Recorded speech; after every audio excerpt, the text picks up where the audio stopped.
Hey, Zach, I know the final score didn't turn out the way you wanted to, but was there some satisfaction knowing that you gave this bullpen a respite tonight and gave this team a chance to win a game? Um, you know, once playoffs come around, it's win or go home. So struggling through that third inning is something that you don't want to put your team through. Just not making pitches when I needed to. So being able to get through 5 innings, yeah, that's great, and give a little rest to the bullpen. But at the end of the day, you didn't do your job, and you put your team in a hole. And top to bottom, that lineup is really good. Their staff is really good. So that's not something that you can do in that part of the game. Exactly. And if you have a question for Zach, please use the chat feature. AJ Cassaville. Hey Zach, how does what you guys have done this season, coming from behind as often as you did in the St. Louis series, how does that maybe prepare you? Do you think for a bounce back moment here? This team's got a lot of heart. It's a lot of fight.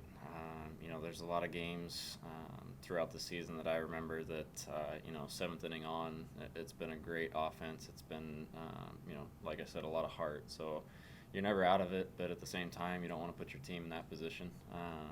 You kind of want to make it a little bit easier on them, and I know I didn't do that tonight. At the end of the day, we're going to come out tomorrow and leave it all on the field and try and win 3 ball games in a row.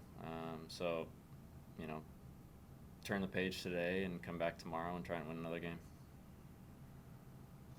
Was the pitch to Bellinger? I mean, it looked like it was below the zone. Was it pretty much where you wanted it to be?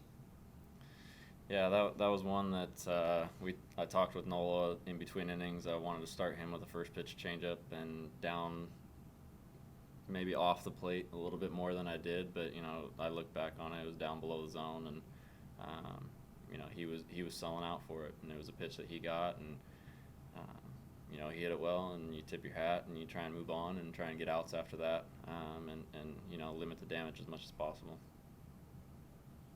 Dennis Lynn. Hey, Zach, you've been on the other side from Machado in a pretty intense playoff series with Milwaukee. Now that you've played with him this year, what have you learned about his competitiveness and just how much he cared about this game in particular? Everybody's different. Everybody has a different personality, and especially in playoffs, emotions come into play. I think it's one of those things that just shows how much he wants to win a ball game, and how much he wants to perform and show the type of player that he is. So, at the end of the day, we lost the ball game that we were fighting for, and again, I think that fire is just going to come out tomorrow and for the next 3 games. Any other questions for Zach? All right. Thanks, everybody. We'll see you tomorrow.